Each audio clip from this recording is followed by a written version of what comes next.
Maki-update din ho tayo, nag-anunsyo po ang prosecution panel kanina na i-withdraw na ho yung 6 na testigo ho nito or hanggang 7 na ho ito 'no, kasi 5 yung naidagdag ko ngayon at, si, Director Matibag na ang, huling ipepresenta ng, panel at yan po'y sa araw ho ng Lunes. Si Bumbuan Ali, nasa linya ho natin para ho sa dagdag na detalye diyan, Bumbuan. Yes, Bombo Genesis, live makakasama natin si House Prosecutor Representative, no? Iloilo Representative Lawrence Defensor dito sa Bombo Radio Philippines. Bombo Genesis, kanina inanunsyo nga ni Representative Jervin Luistro na winidraw na nga nila yung 5 testigo. Ito ay bukod pa doon sa 2 na nauna kahapon, sina Attorney Zuleika Lopez at itong si Captain Bello. So ngayon, makukuha natin direct no from Representative Defensor. Sir, good evening. Welcome Good to sa evening. Bombo Radio Philippines. Sir, ano ang update? Kaina, nagsabi na po tayo na i-withdraw na po natin yung 5 testigo. Ano po ang naging triggering nito, sir? Bakit tayo nag-withdraw ng ating mga testigo para sa ika-4 na article, yung grave threats? Sapat at malinaw na ang ebidensyang naihain ng prosekusyon.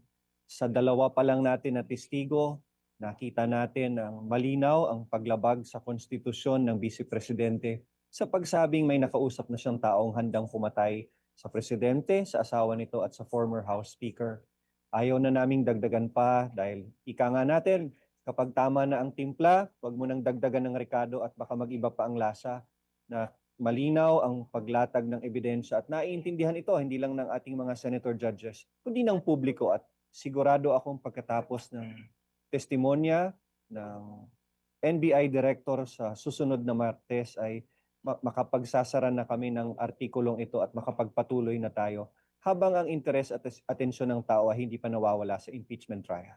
Sir, last witness itong si NBI Director Melvin Matibag. So sa kanya po ba ang makikita natin o masasabi natin sa kanya po yung magiging mga pasabog manggagaling sa kanya? Bagamat hindi ko pwedeng sabihin kung anong magiging laman ng kanyang testimonya, masasabi kong ito ay magiging mabigat at lalong makapagpapatatag ng prosecution para masabi nating iiwan natin at tilipat tayo sa susunod na artikulo na bastante at kampante na nailatag natin ito ng mahusay.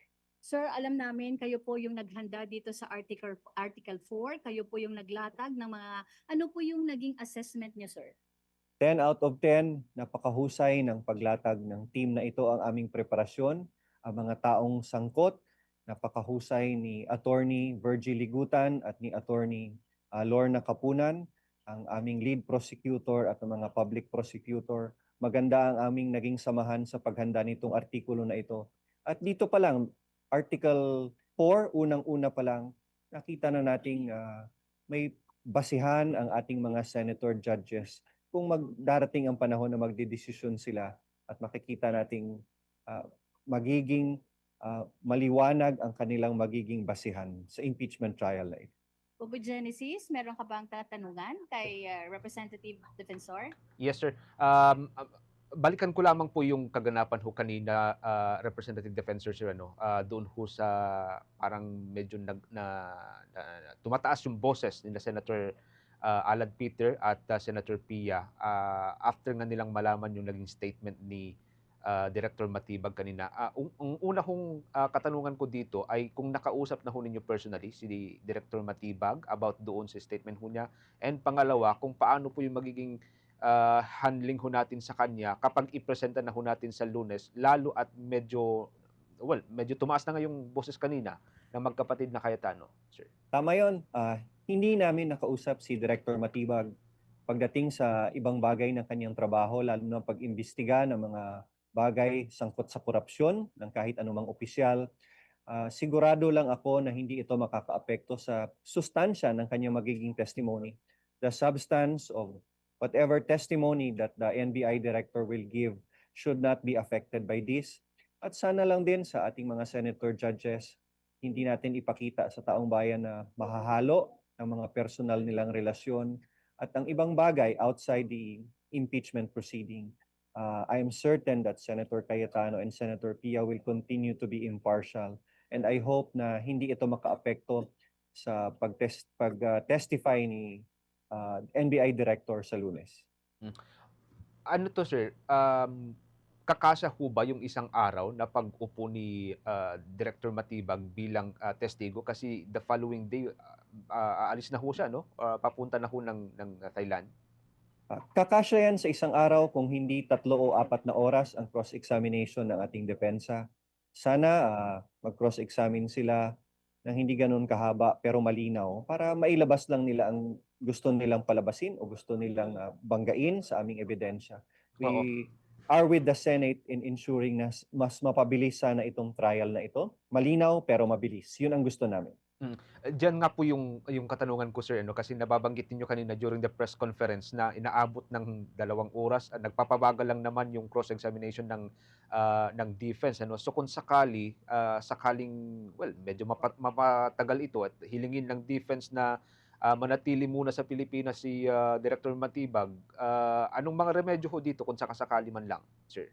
Kung kailangan niyang manatili sa Pilipinas para tapusin ang kanyang testify, dapat wag siyang umalis, dapat ituloy niya ito dahil wala nang mas mataas pang panawagan sa ilalim ng batas kundi sundin ang iyong constitutional duty na pumunta sa isang impeachment court kung saan ang ikalawa sa pinakamataas na opisyal ng bansa ang nakasakdal. Kaya wala siyang magagawa.